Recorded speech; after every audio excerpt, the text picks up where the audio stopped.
성경 말씀 빌레몬서 8절로 21절 말씀을 봉독하겠습니다. 빌레몬서 8절로 21절 말씀 제가 봉독합니다. 이러므로 내가 그리스도 안에서 아주 담대하게 내게 마땅한 일을 명할 수도 있으나 도리어 사랑으로서 간구하노라. 나이가 많은 나 바울은 지금 또 예수 그리스도를 위하여 갇힌 자 되어 갇힌 중에서 낳은 아들 오네시모를 위하여 내게 간구하노라. 그가 전에는 내게 무익하였으나 이제는 나와 내게 유익함으로 내게 그를 돌려보내노니 그는 내 신복이라.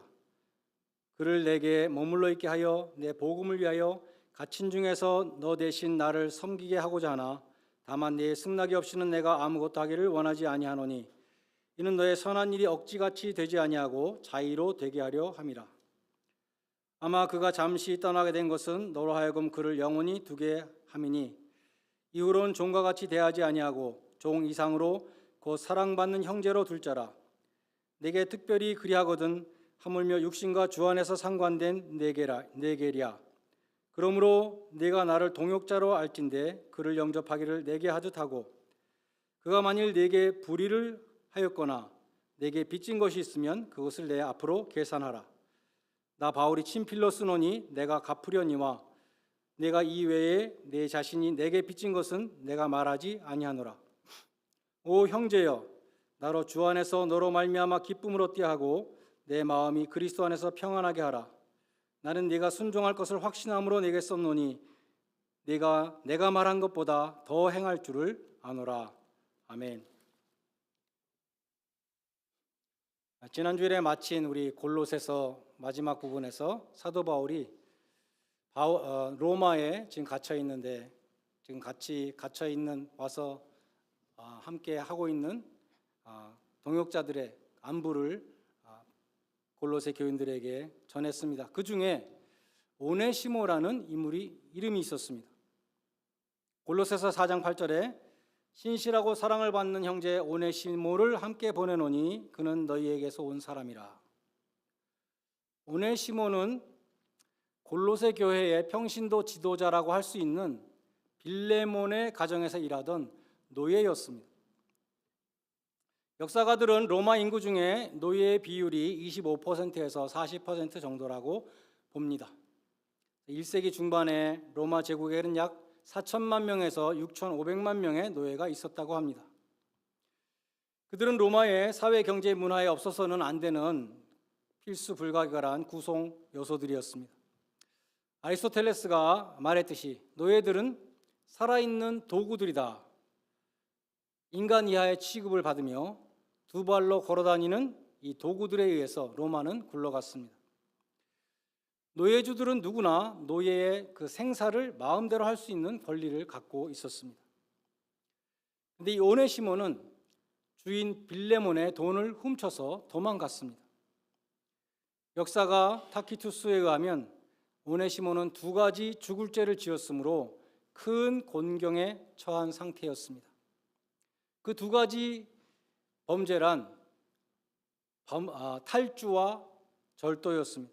절도와 탈주. 그것들은 기존의 사회 질서를 어지럽히는 죄였기 때문에 사형에 해당됐습니다. 그러한 노예들의 범죄를 방치하면 노예 제도는 물론 로마 제국 자체가 무너지게 됩니다. 로마 제국은 노예 제도 위에 세워져 있었기 때문입니다. 빌레몬서와 거의 같은 시기에 페다니우스 세쿤두스라는 어떤 부자가 자기가 소유하고 있던 400명의 노예 가운데 1명에 의해서 살해됐습니다. 역사가 타키투스에 의하면 노예 400명을 다 죽여야 된다는 그 검사의 요구가 받아들여져서 400명 전원이 시범 케이스로 공개 처형되었습니다. 오네시모의 주인이 무자비한 사람이었다면 그는 잔혹한 처형을 받을 수도 있었습니다. 그처럼 오네시모는 엄청난 곤경에 처해 있었습니다. 로마로 도망을 간 오네시모는 바울을 찾아갔습니다. 아마도 오네시모는 빌레몬의 집에 있을 때부터 바울에 대해서 익히 들었을 것입니다. 사도 바울은 빌레몬서 1절과 17절에서 빌레몬을 동역자라고 이렇게 부릅니다. fellow worker, 파트너 이렇게 부릅니다. 오네시모는 자기 주인 빌레몬이 바울을 존경하고 있다는 것을 알았습니다. 훔쳐나온 돈을 다 쓰고 노예의 신분을 더 이상 감출 수도 없고 막다른 골목에서 이 오네시모는 바울을 찾아간 것입니다. 바울은 9절에서 자신이 갇힌 몸이라고 말합니다. 일종의 연금 상태였습니다. 또한 바울은 10절에서 오네시모를 갇힌 중에 낳은 아들이라고 부릅니다. 오네시모는 바울을 찾아가서 복음을 듣고 예수님을 구주로 영접했습니다. 그러니까 오네시모는 바울이 갇힌 중에 전도에서 나온 믿음의 아들이다는 것입니다.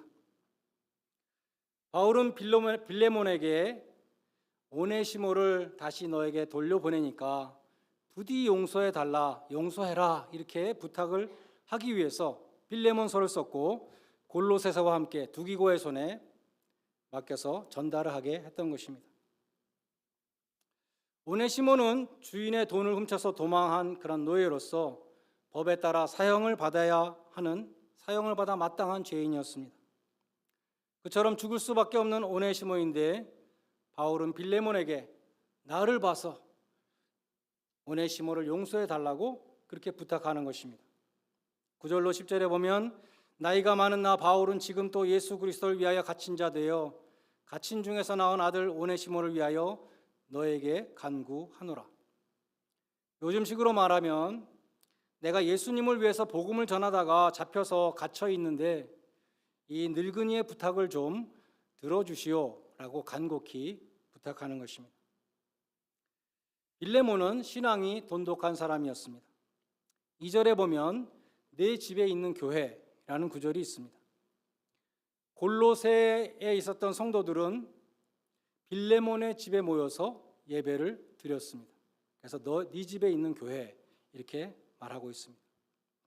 빌레몬은 자기 집을 교회가 모이는 곳으로 오픈했습니다. 뿐만 아니라 빌레몬의 아내 아비아를 바울은 자매라고 부릅니다. 빌레몬의 아들 아키뽀는 우리와 함께 병사된 자라고 부릅니다. 빌레몬뿐만 아니라 온 가족이 아주 헌신된 크리스찬의 가정이었습니다. 바울은 십자가의 복음을 받고 구원받은 빌레몬에게 네가 용서받은 자로서 너도 오네시모의 죄를 용서해라 이렇게 말씀하는 것입니다. 그것은 마땅한 일이라고 8절에서 말씀합니다. 그러나 지혜로운 바울은 사도의 권위로 명령하는 것이 아니라 아주 간곡하게 부탁을 하고 있습니다. 간구한다는 단어는 영어 성경에 어필로 많이 번역되었습니다. 부디 오네시모를 용서해달라고 간청했습니다. 로마서 5장 10절은 우리가 하나님과 원수되었을 때에 그 아들의 죽으심으로 말미암아 우리가 하나님으로 더불어 화목되었다라고 말씀합니다. 율법의 행위로는 그 누구도 하나님 앞에 의롭다고 인정을 받을 수 없기 때문에 하나님은 우리를 법대로 처분하지 아니하시고 아들의 죽으심을 통해서 용서해 주시는 은혜를 베풀어 주셨던 것입니다. 하나님이 원수된 우리를 먼저 용서하셨다. 그것이 복음입니다. 하나님이 법대로 하지 아니하시고 은총을 베풀어 주셨습니다. 그러므로 너희도 형제들을 대할 때에 은총을 베풀어라. 그것이 주님의 가르침입니다.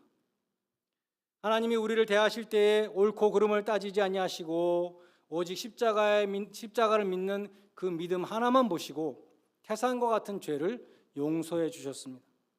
우리를 조건 없이 받아주셨습니다. 하나님은 우리를 법으로 심판하지 않으셨습니다. 그러므로 너희도 형제들의 잘못을 따지지 말고 사랑으로 용납하라. 그리고 진정으로 용서했다면 또 잊어버려라. 성경은 말씀합니다. 바울은 빌레몬에게 말씀하고 있습니다. 주께서 너에게 은혜를 베푸신 것처럼 너도 오네시모를 용서하고 형제로 대우하라. 조영기 목사님의 설교에 나오는 실화입니다. 순복음교회에서 운영하는 가나안 양로원이라는 곳에 있는데 거기에 하루는 노쇠한 할머니 한 분이 들어왔다고 합니다. 아들이 보따리 하나와 함께 그 문 앞에 어머니를 버리고 도망갔습니다. 근데 이 할머니는 아들에 대해서 함구합니다. 주소나 연락처를 가르쳐 주지 않습니다. 그리고 가지고 온 보따리를 아무도 손대지 못하게 합니다. 잘 때도 그 보따리를 베고 잡니다. 그 보따리는 할머니가 돌아가신 다음에야 열어볼 수 있었습니다. 그 보따리 속에는 아들의 이름, 주소, 전화번호가 있었고 내가 죽거든 아들에게 전달해 달라는 쪽지와 함께 돈이 500만 원이 들어 있었습니다. 아들을 찾아가 보니까 고등학교 교사였습니다. 돈을 받은 아들은 장례식에 찾아오지 않았습니다. 그처럼 부모는 자기를 버린 자식에게도 원한을 갖지 않고 한없이 용서하고 자신이 갖고 있는 모든 것을 다 주는 것이죠. 그것이 부모입니다. 하나님 아버지께서는 그보다 더 큰 사랑을 갖고 계시다. 성경은 말씀합니다. 한없는 사랑과 용서를 갖고 계십니다. 하나님의 은혜란 받을 자격이 없는 사람에게 베풀어 주시는 하나님의 호의입니다. 하나님이 우리를 어떻게 대우하셨는가 옳고 그른 것을 따지지 아니하시고 예수 그리스도의 피를 믿는 그 믿음 하나만 보시고 태산과 같은 죄를 용서해 주셨고 행위의 원리가 아니라 은혜의 원리로 우리를 대하십니다.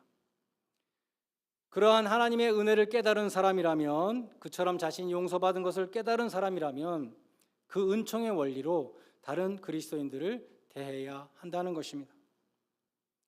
바울은 18절에서 빌레몬에게 십자가의 대속의 사랑을 보여줍니다. 오네시모가 만일 너에게 불의를 하였거나 너에게 빚진 것이 있으면 그것을 내 앞으로 계산하라. 오네시모가 훔쳐서 도망갔던 그 돈, 그것 때문에 네가 손해를 본 게 있다면 내가 갚아주겠다라고 바울이 말하는 것입니다. 바울은 오네시모를 위해서 물질적인 희생도 마다하지 않았습니다. 고린도후서 12장 15절에서 바울은 고린도 성도들에게 이렇게 말합니다. 내가 너희의 영혼을 위해서 내 재물도 아낌없이 쓰고 내 자신까지도 아낌없이 내어줄 것이다. 바울은 예수님의 이 구속의 은혜를 몸소 실천했습니다. 예수님이 이 땅에 오셔서 나의 그 죄의 빚을 대신 청산해 주셨죠. 나의 불의를 대신해서 형벌을 받으셨습니다. 바울은 그 예수님의 사랑을 지금 빌레몬에게 전하고 있습니다. 오네시모가 진 빚이 있으면 내가 갚아주리라. 바울이 이렇게 말할 수 있었던 것은 주님의 큰 사랑을 먼저 체험했기 때문입니다. 그래서 바울은 십자가에서 자신의 죄를 대신 갚아주신 그 주님의 사랑을 지금 실천하고 있는 것입니다. 그러나 바울은 빌레몬에게 오네시모를 보냈습니다. 그냥 말로만 내가 손해본 거 다 갚아줄게. 주님의 사랑으로 오네시모를 용서해라. 그리고 끝난 것이 아니라 오네시모를 빌레몬한테 보내서 직접 빌레몬에게 잘못을 고하고 용서를 받도록 했다는 것입니다. 어떤 사람들은 그런 사람들도 있죠. 다른 사람에게 상처나 손해를 입혀놓고 하나님이 나를 용서했으니까 당신도 나를 용서해야지 이렇게 뻔뻔하게 말하는 사람도 있습니다. 다른 사람에게 끼친 피해는 하나님 앞에 우리가 회개하고 용서받아야 됩니다. 그러나 거기서 그치는 것이 아니라 피해를 입은 당사자에게도 찾아가서 사과하고 용서를 받아야 한다는 것입니다. 그래서 바울은 오네시모를 빌레몬한테 보냈습니다. 과연 빌레몬은 돌아온 오네시모를 용서했을까요? 빌레몬은 하나님의 은혜를 아는 사람이었기 때문에 또 바울을 존경하고 있었기 때문에 용서했을 것입니다. 또한 13절에서 바울이 말하기를 오네시모를 내 곁에 두고 싶다 이런 말을 했기 때문에 용서한 후에 다시 바울에게 돌려보냈을 것입니다. 그 모든 것이 성경에는 나와 있지 않지만 역사가 증명합니다. 약 50년 후에 위대한 기독교 순교자 중에 한 사람인 이그나티우스라는 사람이 있습니다. 안디옥의 감독이었는데 로마에서 처형을 받게 되었습니다. 로마로 압송되는 가운데 몇몇 교회에 편지를 보냈는데 에베소 교회에 보낸 편지가 남아 있습니다. 거기에 오네시모 감독은 말로 다할 수 없는 사랑의 사람이다 이렇게 칭송했습니다. 오네시모 감독. 그리고 그러한 감독을 주신 은혜로우신 하나님을 송축한다라고 썼습니다. 도망친 이 오네시모는 여러 해가 지난 후에 에베소 교회의 위대한 감독이 되었던 것입니다. 이것은 교회사에서 왕관에 박혀있는 보석처럼 그렇게 아주 귀하고 빛나는 이야기인 것입니다. 마지막으로 바울은 15절에서 하나님의 섭리를 말씀합니다. 아마 그가 잠시 떠나게 된 것은 너로 하여금 그를 영원히 두게 함이니. 무슨 말씀입니까? 도망한 오네시모가 예수를 믿고 다시 돌아왔을 때 이제 이 오네시모와 빌레몬의 관계는 그리스도 안에서 영원한 형제의 관계가 됐다는 것입니다. 오네시모가 빌레몬의 마음을 아프게 하고 재산에 피해를 주고 떠났을지 모르지만 거기에도 하나님의 선하신 계획이 섭리가 있었다는 것입니다. 11절에는 바울의 휴머가 묻어 있습니다. 그가 전에는 내게 무익하였으나 이제는 나와 너에게 유익하다. 오네시모라는 이름의 뜻은 유익하다라는 뜻이라고 합니다. useful. 하지만 오네시모는 자기 이름의 값을 하지 못했습니다. 바울이 인정하듯이 너에게 무익했다. useless였습니다. 주인의 돈을 훔쳐 달아남으로 주인의 마음을 상하게 했었습니다. 그러나 바울을 통하여 주님을 만나고 유익한 사람이 되었습니다. 하나님 나라의 동역자, 주님께 유스풀한 사람, 사랑받는 형제가 되었습니다. 바울을 만나서 예수를 믿고 변화되어서 이제는 그 이름값을 하는 오네시모가 되었다는 것입니다. 바울은 이 빌레몬에게 일어난 이 모든 일들이 결국은 하나님의 작품이라는 것을 깨달았습니다. 오네시모가 죄를 짓고 도망을 간 것도 하나님의 은혜로 오네시모를 구원하시고자 하는 그 계획 가운데 있었습니다. 마치 요셉이 형들에 의해서 이집트로 팔려갔지만 온 가족을 다 구원하게 된 것과 같습니다. 매우 혼란스럽고 뒤틀린 삶도 결국은 하나님의 은혜를 드러내는 놀라운 작품이 됩니다. 우리가 행한 악이나 혹은 우리가 받은 악한 일까지도 우리를 그리스도께로 인도하는 도구가 되는 것입니다. 믿음이라는 것이 무엇입니까? 하나님께서 모든 일을 다 주관하고 계시다. God is in control. 그것을 우리가 믿는 것이죠. 그래서 내가 손해를 본 것 같지만 하나님은 결코 실패하지 아니하시고 궁극적으로 유익하게 해 주십니다. 하나님은 선하시기 때문에 모든 것을 합력하여 선을 이루시느니라. 나는 그것을 믿고 기다립니다 하는 것이 믿음입니다. 우리는 창세기를 통해서 아브라함, 이삭, 야곱, 요셉의 생애를 다 보면서 우리는 배우는 것이 있습니다.